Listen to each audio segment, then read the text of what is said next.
Of the first NPC players you come across in Elden Ring, one of them is Yura, the silver hat Nagakiba-wielding swordsman. He not only aids you when you get invaded, but also has some of the best Ronin role-playing gear in the game. Here then is the questline for Yura and how to get his awesome gear. Don't be a fool. You first come across Yura in Limgrave, the first major area in Elden Ring.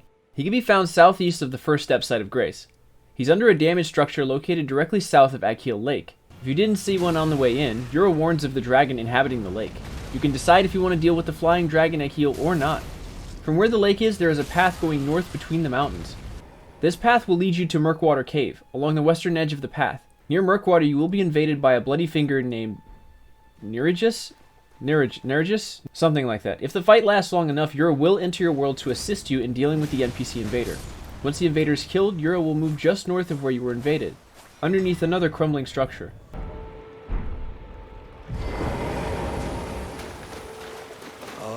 We meet again.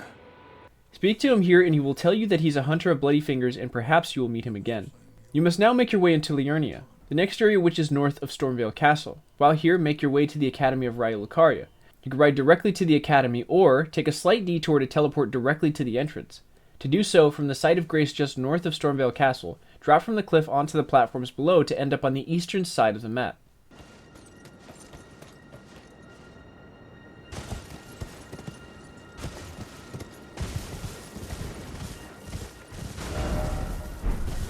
Continue on to this teleport spot here, and you'll arrive directly in front of the gate to enter the Academy.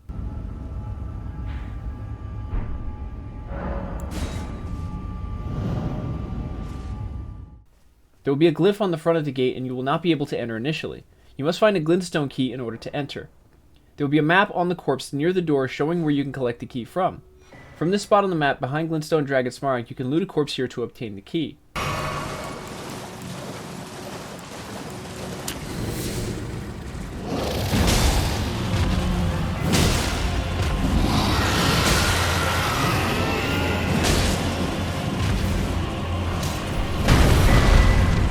Now whether you decide to defeat the dragon or not, go back to the glyphed gate.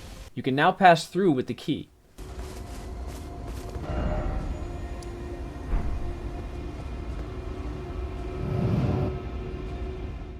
Once in this area, head northeast along the bridge until you see a red summon sign on the ground. This allows you to invade another Bloody Finger enemy, Bloody Finger Ravenmount Assassin. Help Yura defeat this enemy, and upon defeat, you'll get a Rune Arc and a Furl-Calling Finger Remedy.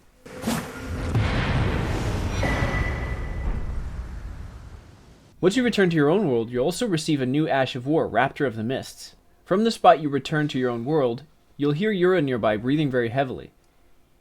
Speak to him and he will reward you with the smithing stone for your help, and will tell you about Violet Bloody Finger Eleonora. He also says that you may meet him again if fate permits.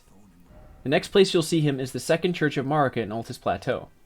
From the moment you enter the church, you'll see Yura on the ground. He'll talk about how he was no match for Eleonora. Once he's done talking, he'll drop his Nagakiba, the super long katana. The Nagakiba has a passive bleed, much like the Uchi katana. Shortly after Yura dies, you'll be invaded by Eleonora herself close to where the sacred tear is.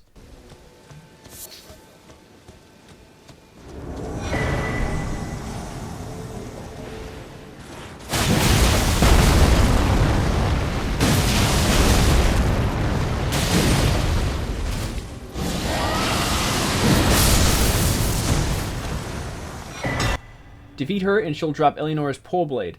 Her Pole Blade is not only flashy and fast, but it also has a passive bleed effect and a pretty impressive moveset.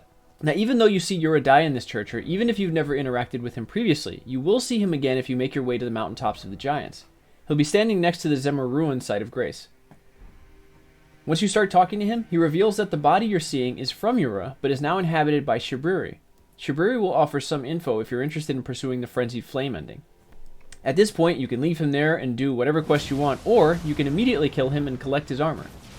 This concludes his questline and will not affect or hinder the Frenzied Flame ending. And that's it. With the quest completed, you'll have all of Yura's equipment and his signature Nagakiba, along with Eleonora's Pole Blade. Your Ronin role-playing outfit will be complete, and you get some nice weapons if you're building a Dex Bleed build.